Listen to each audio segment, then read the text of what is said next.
Back to news. Annamayya జిల్లా మదనపల్లిలోని industrial estate ప్రాంతంలో ఎస్బీఐ బ్యాంకుకు చెందిన ఏటీఎంను దుండగులు ఎత్తుకెళ్లారు. బొలెరో వాహనంలో ఏటీఎం మిషన్ను తీసుకెళ్లినట్లుగా పోలీసులు గుర్తించారు. గస్తీ నిర్వహిస్తున్న పోలీసులు ఘటనను గుర్తించి వెంటనే పోలీస్ స్టేషన్కు సమాచారం అందించారు. ప్రస్తుతం కేసు నమోదు చేసి దర్యాప్తు చేపట్టిన పోలీసులు దొంగల కోసం గాలింపు చర్యలు ముమ్మరం చేశారు. మా కరెస్పాండెంట్ రవి వర్మ పూర్తి సమాచారం అందిస్తారు. రవి. శ్రీదేవి, ఏటీఎం ఇటీవల కాలంలో ఎన్నడూ లేని విధంగా దోపిడీ దొంగలు ఏటీఎంలు కూడా చోరీ చేస్తున్నటువంటి ఘటన చోటు చేసుకుంటోంది. మొన్న కర్ణాటక రాష్ట్రంలో బెంగళూరులో, నిన్న తెలంగాణలో, ఇవాళ ఆంధ్రప్రదేశ్లోని మదనపల్లిలో ఏటీఎం చోరీ చేసినటువంటి ఘటన చోటు చేసుకుంది. మదనపల్లిలోని ఏటీఎం సెంటర్ అంటే ఎస్బీఐ ఏటీఎం సెంటర్ వద్ద మనం ఉంటున్నాము. మదనపల్లిలోని ఎస్బీఐ ఏటీఎం సెంటర్లో అంటే ఇండస్ట్రియల్ ఏరియాలోనే ఎస్బీఐ ఏటీఎం సెంటర్లో ఉన్నటువంటి ఏటీఎంను ఒక్కసారిగా రాత్రి 2 గంటల ప్రాంతంలో దోపిడీ దొంగలు ఈ ప్రాంతానికి వచ్చి ఒక్కసారిగా అంటే జేసీబీ బెల్ట్ల సహాయంతో బొలోరో ట్రక్ వాహనంలో ఏటీఎంను మిషన్ అట్టే తీసుకెళ్ళినటువంటి ఘటన అయితే చోటు చేసుకున్నది. దీన్ని చూసినటువంటి స్థానికులు వారిని అడ్డుకునే ప్రయత్నం అయితే చేశారు. దాదాపు 5 దొంగలైతే ఉన్నారని చెప్పేసి స్థానికులు అయితే గుర్తించారు. అయితే అడ్డుకునే ప్రయత్నం చేస్తూ వాళ్ళని రివాల్వర్తో బెదిరించి ఒక్కసారిగా అంటే ఒక క్షణపాటు కాలంలో దాదాపు 2 నిమిషాల కాలం వ్యవధిలోనే ఏటీఎం మిషన్ చోరీ చేసినట్టు కూడా స్థానికులు అయితే పేర్కొంటున్నారు. అలాగే అదే కాకుండా ఏటీఎం మిషన్ చోరీ చేసే క్రమంలోనే అటుగా వెళ్తున్న గస్తీ పోలీసులకు కూడా సమాచారం ఇచ్చారు స్థానికులు. గస్తీ పోలీసులు వెంబడించే ప్రయత్నం చేశారు. పోలీసులు కూడా స్థానికులకైతే పోలీస్ స్టేషన్ సమాచారం ఇచ్చారు.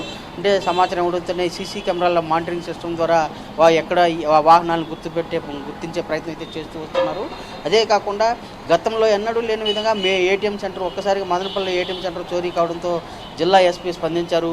వెంటనే దాని మీద పూర్తిస్థాయి దర్యాప్తు చేస్తూ 4 బృందాలను ఏర్పాటు చేసి వాహనాలు ఏ ప్రాంతంలో వెళ్ళాయని చెప్పేసి ట్రేస్ అవుట్ చేయమన్నారు. ఈ సీసీ కెమెరాల మానిటరింగ్ ద్వారా ఆ వాహనాలు కర్ణాటక రాష్ట్రం బెంగళూరు దిశగా వెళ్ళినట్టు కూడా పోలీసు అధికారులు గుర్తించారు. వాటి పట్ల పూర్తి విచారణ అయితే సాగిస్తూ వస్తున్నారు.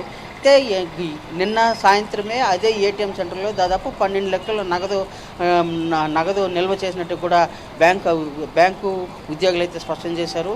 దాదాపు రోజు 15 లక్షలు నిల్వ చేస్తూ వస్తారు. వాటిలో భాగంగానే నిన్న నిల్వ చేసే సమయానికి 1 లక్ష మాత్రమే ఉంటే 11 లక్షలు కలిపి మొత్తం 12 లక్షలుగా బ్యాంకు ఏటీఎంలో నిల్వ చేసినట్టు కూడా అధికారులు అయితే స్పష్టం చేశారు. నిల్వ చేసిన ఉన్నటువంటి నగదుతో నిల్వ ఉన్నటువంటి ఏటీఎంను రాత్రి 2 గంటల ప్రాంతంలో ఒకసారిగా దోపిడీకి గురవడం సర్వత్రా చర్చనీయాంశంగా మారింది.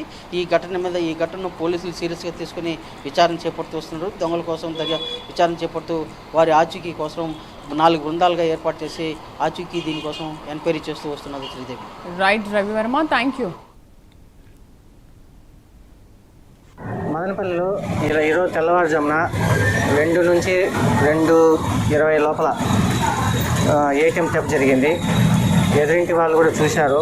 వాళ్ళు గన్ను తీసుకొని ఆయుధాలతో బెదిరించి వితిన్ 3 నిమిషాల లోపల ఏటీఎం లాక్కొని వెళ్ళిపోయారు. పోలీసులు కూడా వచ్చారు. విచారణ జరుగుతోంది. మేము కూడా సీసీటీవీ వాళ్ళకి ఇన్ఫామ్ చేశాము. దీని మీద ఇంకా తదుపరి చర్యలు తీసుకుంటాం. అమౌంట్ ఎంత ఉంది? 13,05,400 ఉంది అమౌంట్. మదనపల్లి చీఫ్ మినిస్టర్ గారు నాకు కాల్ చేశారు మార్నింగ్ 5:30. సో నేను ఇమీడియట్గా రావడం జరిగింది. సో ఇక్కడ ఉండే లోకల్ వాళ్ళ ఇన్ఫర్మేషన్ ప్రకారం మార్నింగ్ 2:20కి అలా వచ్చారు. 2 to 3 minutes లోపల మొత్తం మిషన్ని లాక్కొని తీసుకెళ్లారని ఇన్ఫర్మేషన్. సో ఇది అవుట్ సోర్స్డ్ ఏటీఎం. నిన్ననే క్యాష్ లోడ్ చేశారు ఒక 12 లక్షలు. అంతకుముందు 1 లక్ష చిల్లర ఉంది. సో వాళ్ళు వచ్చి మిషన్ తీసుకెళ్ళి 4 minutes లోపల వెళ్ళిపోయారు. సో ఇది అవుట్ సోర్స్డ్ ఏటీఎం కాబట్టి వాళ్ళు సంబంధించిన హెడ్ తిరుపతిలో ఉంటారు. సో వాళ్ళు వచ్చి ఇంకా ఎఫ్ఐఆర్ అవి లాడ్ చేయాల్సి ఉంటుంది. They are on the way. Police వాళ్ళు వచ్చి చూసుకుని వెళ్ళారు. సో వాళ్ళు వచ్చిన తర్వాత ఎఫ్ఐఆర్ లాడ్ చేయడం జరుగుతుంది.